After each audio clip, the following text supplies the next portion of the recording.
मीनाक्षी नटराजन का नामांकन रद्द होने के बाद मध्य प्रदेश की सियासत लगातार गर्म है। कांग्रेस संगठन की ओर से लगातार विरोध प्रदर्शन और पुतला दहन के कार्यक्रम किए जा रहे हैं। पार्टी नेतृत्व की ओर से जिला और ब्लॉक इकाइयों को साफ निर्देश दिए गए हैं कि वे अपने अपने क्षेत्रों में इस मुद्दे पर विरोध दर्ज कराएं और केंद्र व चुनावी प्रक्रिया पर सवाल उठाते हुए जन आक्रोश को सामने लाएं। लेकिन पार्टी के छात्र संगठन NSUI के कई जिलों में इन आदेशों का पालन नहीं किया गया।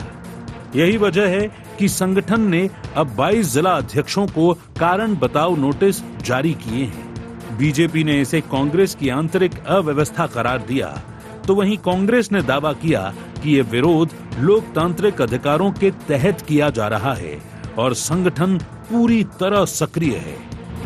NSUI के 22 जिला अध्यक्षों को कारण बताओ नोटिस। मीनाक्षी नटराजन के समर्थन में नहीं किया प्रदर्शन। जिला स्तर पर पुतला दहन का था निर्देश। सोशल मीडिया व व्हाट्सएप से दी गई थी जानकारी। 3 दिन में अनिवार्य रूप से देना होगा जवाब। संगठन ने लापरवाही और उदासीनता मानी। ऐसे राष्ट्रीय मुद्दे जिससे पूरी देश की जनता पीड़ित है, उसमें मौन रह जाना, उसमें हिस्सेदारी नहीं करना, ये उचित नहीं है। अगर संगठन में किसी पद पर कोई व्यक्ति बैठा है तो अकाउंटेबिलिटी और रिस्पांसिबिलिटी दोनों देखी जाएंगी और दोनों के आधार पर एक गुणवत्ता की राजनीति के लिए लोगों को दुरुस्त किया जाएगा, ठीक किया जाएगा। प्रदेश अध्यक्ष जहां जी तोड़ मेहनत कर रहा है, रोज संघर्ष कर रहा है, तो उसके संगठन के पदाधिकारियों की भी ये जिम्मेदारी बन जाती है कि वो भी पूरी शक्ति और क्षमताओं के साथ अपोजिशन का रोल निभाएं। उधर बीजेपी इस मुद्दे को लेकर कांग्रेस नेतृत्व पर निशाना साध रही है। सहकारिता मंत्री विश्वास सारंग का कहना है कि गांधी परिवार कांग्रेस को अपनी प्राइवेट कंपनी की तरह चला रहा है और मीनाक्षी नटराजन के मामले में राजनीतिक नाटक किया जा रहा है। सारंग ने कहा कि कांग्रेस में अनुशासन पूरी तरह से टूट चुका है और संगठनात्मक ढांचा कमजोर पड़ गया है। ऐसे में अब छोटे कार्यकर्ताओं को नोटिस देकर कार्यवाही की जा रही है, जबकि असली जिम्मेदारी बड़े नेताओं की तय होनी चाहिए थी।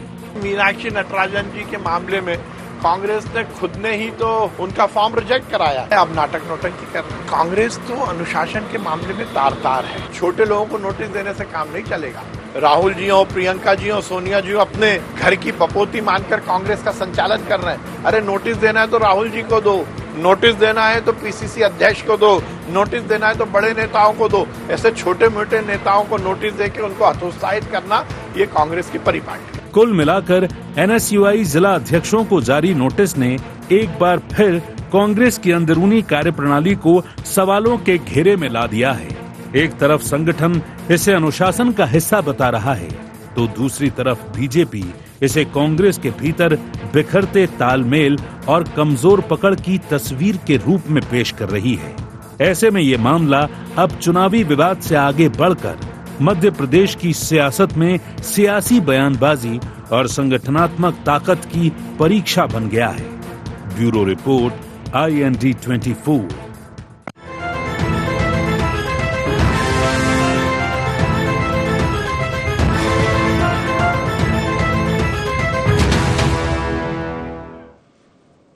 नमस्कार, IND एजेंडा संगठन पर सवाल में आप सभी का स्वागत है। मैं हूं आपके साथ दिव्यांशु जोशी। चर्चा को देंगे विस्तार, लेकिन उससे पहले एक नजर डालते हैं क्या है आज के एजेंडा पॉइंट्स।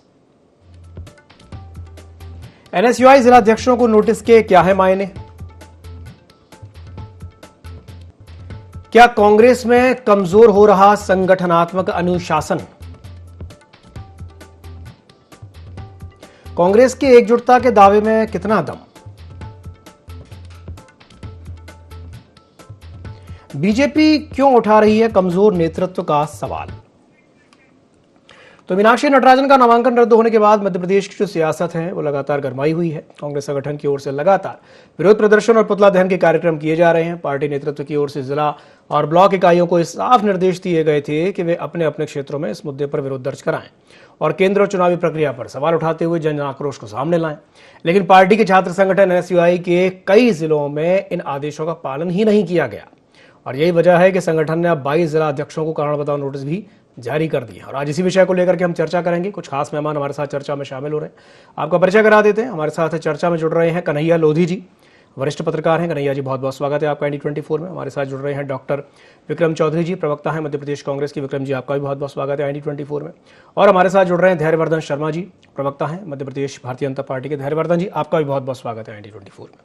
शुरुआत में कन्हैया जी आपसे कर लेता हूँ। कन्हैया जी, 2-3 बातें सामने आई हैं निकल करके इस पूरे प्रकरण में कि भाई कहीं ना कहीं तालमेल की कमी दिख रही है, और 22 जिला अध्यक्षों को कारण बताओ नोटिस जारी होना, और जब पहले से आदेश था कि हाँ भाई विरोध प्रदर्शन करना है, और उसके बाद भी इस तरह की लापरवाही, क्या कहेंगे?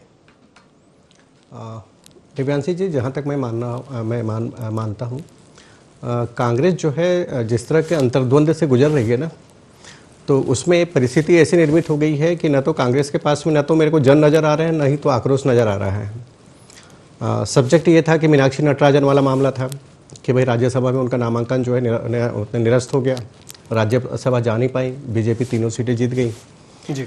अब ये मीनाक्षी जी वाला सब्जेक्ट है, तो इसको ये लेकर के कांग्रेस जो है यहाँ पे उसको ग्राउंड पे लेकर के जाना चाह रहे थे। इवन है कि मतलब डिस्ट्रिक्ट स्तर पे इस पे प्रदर्शन हो, ब्लॉक स्तर पे प्रदर्शन हो, लेकिन जिस तरह से परिस्थितियां हैं, जिस तरह से कांग्रेस का जो ढांचा जिस तरह से डेवलप हो रहा है, उसमें जो जैसे भाजपा में जितना मतलब जितनी एग्रेशन के साथ में, जितना कमिटमेंट और जितनी जवाबदेही के साथ में उनका जो संगठन काम करता है ना, उसकी तुलना में 10% या 20% भी यदि बीजेपी कांग्रेस यदि कर ले, तो मुझे लगता है कि उसका इम्पैक्ट बहुत बहुत बढ़िया तरीके से, उसका जो है प्रभाव जो है वो ग्राउंड स्तर पे पड़ेगा। लेकिन अनफॉर्चुनेट मैं ये देखता हूँ कि कांग्रेस के पास में ऐसे मुद्दे नहीं होते हैं जो कि ऐसे पब्लिक के साथ में कनेक्ट कर सकें। आप चाहे न चाहे कांग्रेस ये जो कांग्रेस के जो युवा हैं उनके साथ में जो जुड़े हुए हैं, जो ब्लॉक में जुड़े हुए हैं, चाहे वो युवा कांग्रेस के हो, चाहे वो NSUI के हों, वो उनका मीनाक्षी नटराजन के साथ में क्या कनेक्ट, मतलब ऐसा क्या हो गया उनके लिए कि वो बिल्कुल घर से भरी दोपहरी में निकल करके आए और प्रदर्शन करें? यही मतलब ऐसी परिस्थिति नहीं है। मतलब एक जो होता है ना कि भावनात्मक रूप से जो उनको ये मोटिवेट करे अंदर से कि नहीं ऐसा कुछ समथिंग कुछ बड़ा मेजर, मतलब बहुत बड़ी बात हो गई है, बहुत गड़बड़ हो गया, और मुझे लगता है कि हमको राज्य सरकार के खिलाफ या व्यवस्था के खिलाफ जो है बहुत ज्यादा एग्रेशन दिखाना चाहिए। स्वाभाविक रूप से प्रेरित होकर के जो है वो आप बाहर आकर के वो प्रदर्शन करें। इस तरह की स्थितियां नहीं है। आप चाबुक लेकर के एक अपने कार्यकर्ताओं को घर से बाहर निकालने की कितनी भी कोशिश करोगे तो मुझे लगता है कि उसमें कामयाबी नहीं मिलेगी, और वही नतीजा हुआ, उसी का परिणाम है कि आप जो ये नोटिस देने की नौबत आ रही कि 22 जिलों में जो है इस तरह के प्रदर्शन ही नहीं हुए साहब। तो ये कांग्रेस से तो तब लड़िए लगा ना जब आपके पास में ये सब चीजों से आप पहले आप जो अपना जो आंतरिक ढांचा है पहले उसको तो तैयार कर लीजिए, उनको तो मोटिवेट कर लीजिए, उसको तो लड़ने के लिए जो है वो ग्राउंड पे लड़ सके, उनका उतना मादा हो उनके अंदर, कम से कम इतना तो पैदा कर लीजिए। अब आप लोगों ने नोटिस जारी कर दिया है, पब्लिक डोमेन में नोटिस जारी हो गया, सब उसके चारों तरफ उसकी किरकिरी हो रही है इस बात को लेकर के। देखो साहब, अपने संगठन के लोगों को आपने इतना नोटिस कर दिया कि आपको करना चाहिए था नटराजन के खिलाफ के मामले को लेकर के प्रदर्शन, लेकिन आपने किया नहीं।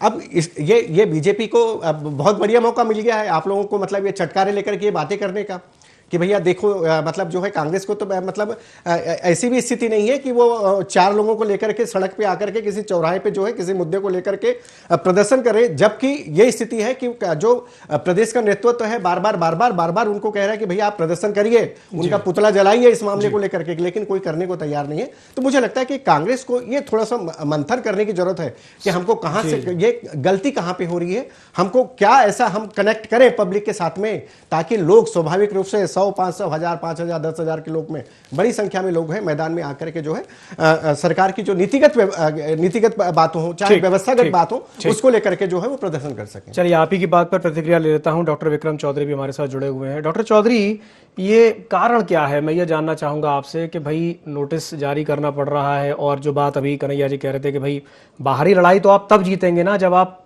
अंदर की लड़ाई जीतेंगे, क्या कहेंगे? देखिए, हमने जो नोटिस दिया उसका कारण तो हमें पता है, लेकिन कन्हैया जी हम पे इतना निरंकुश हो रहे हैं, इसका कारण हमें खोजना पड़ेगा। वो क्यों नाराज हैं ये हमारे लिए अधिक चिंता का विषय है। और जो हमने नोटिस दिया है तो एक संगठनात्मक प्रक्रिया होती है, एक स्वाभाविक, कोई भी संगठन हो ऐसे ही काम करता है। वो आप देखिए कि हमने तो नोटिस दिया है, इसके पहले सागर जिले में 2 कद्दावर मंत्री इतना लड़ रहे थे कि हेमंत कंडेलवाल जी को उन दोनों के घर में जाना पड़ा, बैठना पड़ा, उनसे कहना पड़ा कि भाई लड़िए मत और आप आपस में काम करिए। तो ये तो देखिए हर संगठन में एक एक नोटिस होता है, बात कहने का तरीका होता है कि भाई हमने पूछा कि आपको एक नोटिस दिया था, उसके परिपालन में क्या किया, 3 दिन हो गए, 4 दिन हो गए, आपने नहीं किया था, इसको फिर से कीजिए। तो ये कोई ऐसा एब्सोल्यूट ब्लेंडर नहीं है जिसपे विश्वास सारंग जी जो है असलम चमड़ा को छोड़ के या इकबाल मिर्ची को छोड़ के कांग्रेस की तरफ देखने लगे। उनसे हमारा निवेदन है कि वो इकबाल मिर्ची को एक आध बुलेट पे एक बार और घुमाइए जरा। मैं समझता हूं कि भाजपा क्यों अपनी किरकिरी कराने के लिए बार बार विश्वास सारंग जैसे लोगों को सामने लाती, जिनके माफियाओं से संबंध जो है खुलेआम उजागर है। अब आपको मैं दूसरा उदाहरण ये देता हूं कि जिस राज्यसभा के परिप्रेक्ष्य में हम बात कर रहे हैं, आप देखिए कि महेश केवट ने कांग्रेस के पक्ष में क्रॉस वोटिंग की थी। महेश केवट को जो है इन्हीं की पार्टी ने 6 साल के लिए निष्कासित कर दिया था। वो निष्कासन की समय सीमा खत्म भी नहीं हुई। वो निष्कासन कब वापस लिया, उसकी क्या कागजी औपचारिकता है, किसी को नहीं पता है। वो उसको पहले मछुआ बोर्ड के अध्यक्ष बना दिया गया, उसके बाद उन्हीं को फिर राज्यसभा में भेज दिया गया। तो देखिए हमने जो नोटिस भेजा वो पब्लिक डोमेन में है, इनकी कोई भी कार्रवाई पब्लिक डोमेन में नहीं है। इसलिए भाई आप सबसे कागज मांगते हो, अपने कागज तो दिखाओ। आरएसएस से भी भाजपा कांग्रेस कह रही कि कागज दिखाई, कागज नहीं दिखा रहे हैं। कांग्रेस बीजेपी संगठन से हम कहते हैं कि भाई आप एक संगठन रजिस्टर्ड संगठन है, यदि आपका नोटिस या पत्राचार होता है, यदि वो पब्लिक डोमेन में भी आ जाता है तो कोई ऐसी बुराई थोड़ी उसमें कि आपने अपने कैडर से, अपने सदस्यों से, अपने कार्यकर्ताओं से क्या कहा। तो हम ये समझते हैं कि इन बातों पे भाजपा ही अपनी ऊर्जा खर्च करें, उससे बेहतर है कि जो खाद नहीं मिल रहा वहां जाके खड़े हो जाओ। डीजल लापता है, बुआई का, बोनी बखन्नी का सीजन आ गया, उसके पास जाइए, कुछ तो ऐसा करिए जो जनता के हित में है, जनहित में है। और ये जो प्रक्रिया है वो चलती रहती है, नोटिस देना, रिमाइंडर देना, तमाम चीजें, अपने पत्राचार करना, ये इसमें ऐसा हम कोई बहुत ही बड़ी मिस्टेक नहीं देखते हैं। अच्छा आप देखिए इसमें एक अंडरलाइन करने वाली बात यह है कि 60 से ज्यादा हमारे जिला अध्यक्ष हैं, तो हमारा जो कंप्लाइंस है वो 60% हो ही गया है। 40% रिमेनिंग कंप्लाइंस के लिए हमने एक चिट्ठी जारी, जो 22 लोगों को चिट्ठी भेजी है। तो इसको ऐसे नोटिस के तौर पे देखने की बजाय ये एक अनुस्मारक है, एक रिमाइंडर है ये। तो आप इसको रिमाइंडर की भांति देखिए, इसमें क्या बुराई मुझे बताइए। हर संगठन ऐसे ही काम करता है। आप जिस संस्थान में काम करते हैं वो भी आपको पत्राचार करता है, पूछता है, बताता है, काम नहीं कर रहे हैं तो और तेज काम करने के लिए कहता है, तमाम बातें हैं। ये तो मुझे नहीं लगता कि ये भाजपा के ध्यानाकर्षण के लिए भी विषय है। मैं चाहता हूं कि भाजपा के जो प्रवक्ता है अपने दल को बताएं कि साहब हाहाकार मचा है, उस तरफ ध्यान। जी ठीक है, धैर्यवर्धन जी आपकी प्रतिक्रिया। लहरों की चौकीदारी हो रही है, समंदर की तलाशी कोई नहीं लेता। मुझे बताइए, अगर एनएसयूआई के लोगों को नोटिस दिया जा रहा है और कांग्रेस के हमारे विद्वान प्रवक्ता कह रहे हैं कि केवल 20-22 लोगों को दिया है, ये श्रीमान जी 1/3 है। पूरे मध्य प्रदेश में 2-3 लोगों को दिया होता तो समझ में आता। 1/3 जिलाध्यक्षों को आपने नोटिस दिया।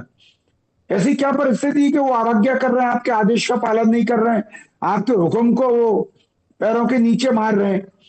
दूसरी बात, कांग्रेस पार्टी को अगर मैदान में उतारना है तो बहुत सारे पूर्व मंत्री, विधायक इनके हर जिले में मौजूद हैं। उन सबको बोलते कि वो सपोर्ट करते, वो मैदान में आते, पर वो क्यों नहीं आ रहे मालूम आपको? क्योंकि इस विषय पर उनकी खिल्ली उड़ाई जाएगी। दरअसल मीनाक्षी नटराजन का जो विषय है उस पर कांग्रेस खुद हास्यास्पद स्थिति में खड़ी है।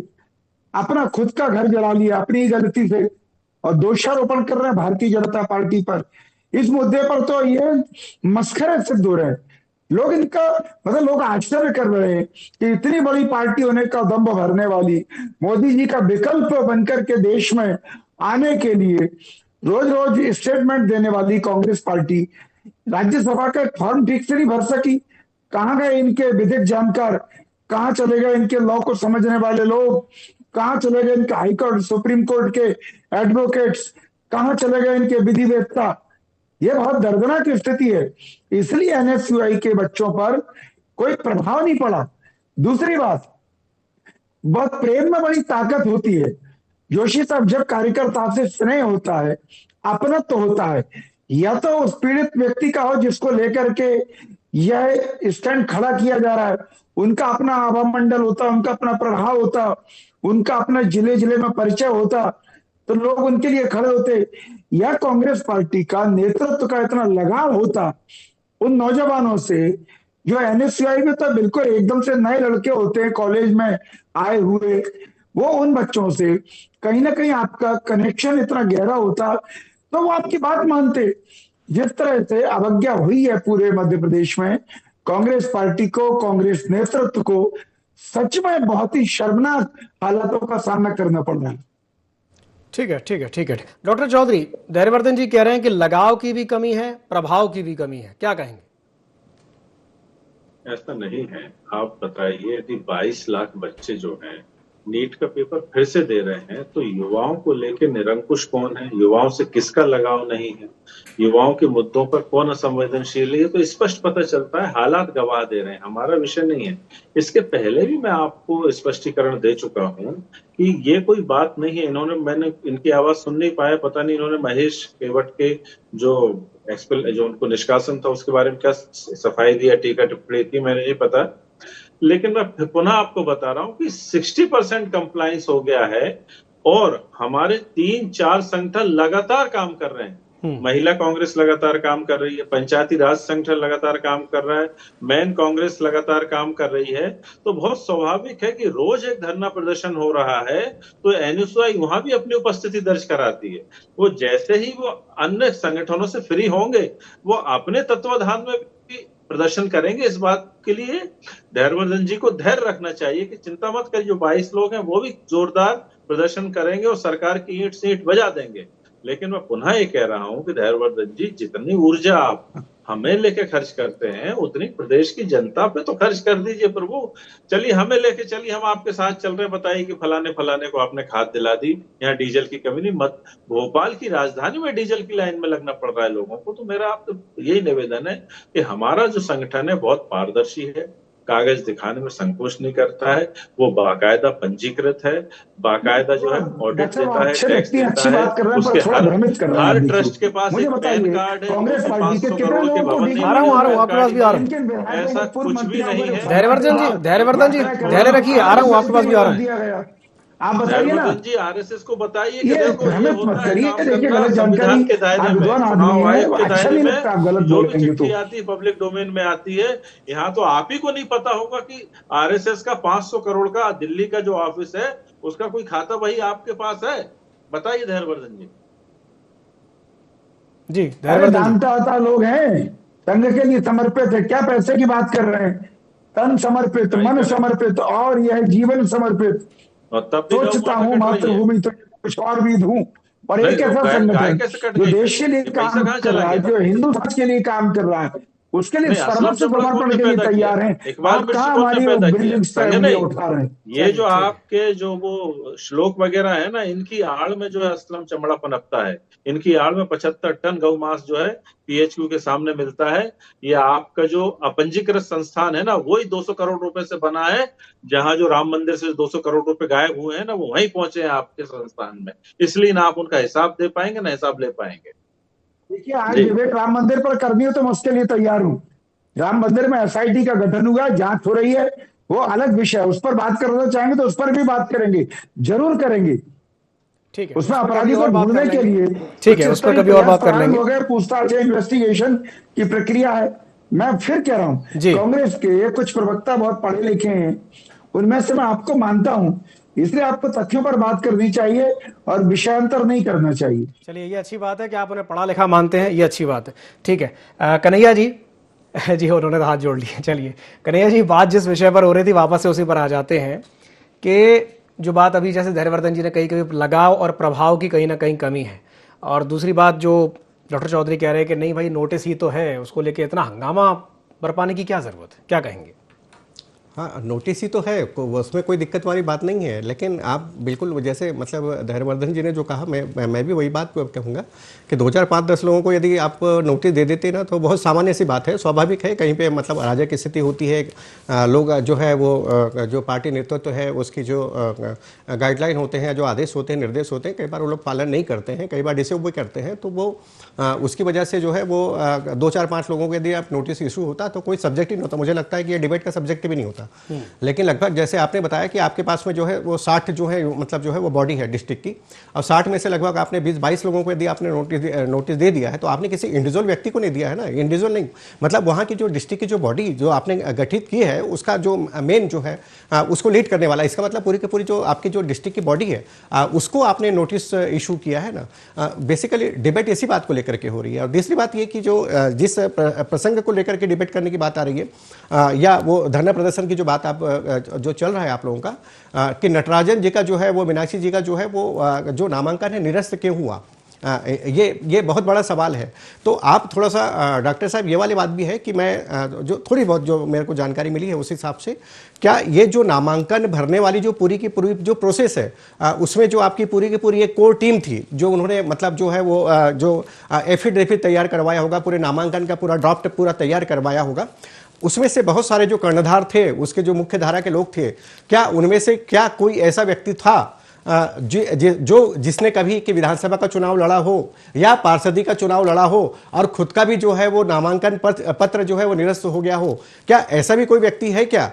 आप लोग थोड़ा मूल्यांकन करें। जब राज्यसभा जैसी इतनी बड़ी जवाबदेही वाली, इतने बड़ा जिम्मेदार, जहां पे कि एक सदस्य जो है बहुत मायने रखता है, तो उसके बाद वहां पर इस तरह की गलती हो जाना, ये मुझे लगता है कि आत्ममंथन का, और ये निसंदेह ये मुझे लगता है कि ये सब्जेक्ट है, और मुझे लगता है कि इस मामले में इंटरनल जो है वो डिस्कशन है, ये आप लोगों के बीच में होनी चाहिए, और कोई ना कोई निष्कर्ष और कोई ना कोई नतीजा जो है वो होना चाहिए। और मुझे लगता है कि आप लोगों को अपने मतलब ठीक है, वो आप गवर्नमेंट को ब्लेम कर रहे हैं, बीजेपी इलेक्शन कमीशन को ब्लेम कर रहे हैं कि भाई आपने ऐसा कर दिया वैसा कर दिया, पीठासीन अधिकारी को जो है हम लोग, रिटर्निंग अधिकारी को हम लोग वो आरोप लगा रहे हैं कि आपने जो है वो कार्रवाई जो की वो ठीक नहीं किया हमारे साथ में।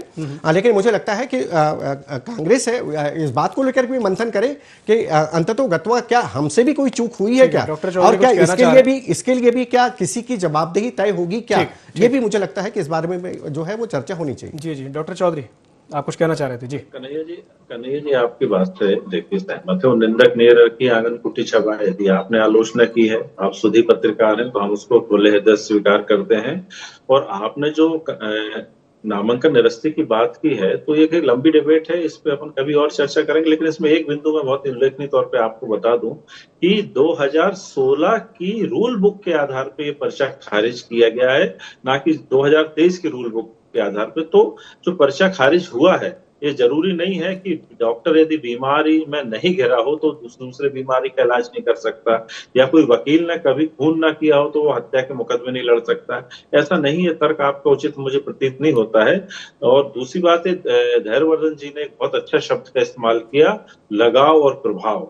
ये मैं इन दोनों शब्दों से बड़ा मुतासिर हूं, और ये दोनों चीजों का समय समय पर मूल्यांकन और परीक्षण होना चाहिए। तो मैं एक सुधी मित्र की भांति में इनके सुझाव को भी स्वीकार करता हूं कि हाँ भाई, हमने नोटिस दिया है तो हम इसमें ये भी देखेंगे कि लगाव और प्रभाव बचा है कि नहीं बचा है, और यदि हमें लगेगा कि कम पड़ रहा है तो हम इनसे बिल्कुल खुले में इनसे हम सुझाव ले लेंगे, ऐसा कुछ भी नहीं है। लेकिन मैं पुनः ये कह रहा हूँ कि इतना बड़ा ये विषय नहीं है, जैसा कि आपने कहा जोशी जी कि बवाल क्यों काटा जा रहा है। जी जी, धैर्यवर्धन जी कुछ कहना चाहेंगे आप? नहीं, मैं इतना ही कहूंगा कि सच में बड़ी संख्या है। देखिए, ये संगठन, मैं दुखी नहीं करना चाहता कि वो डिबेट बड़े मस्ती और आनंद के मोड पर है जी, पर ये बहुत दुखद घटनाक्रम है।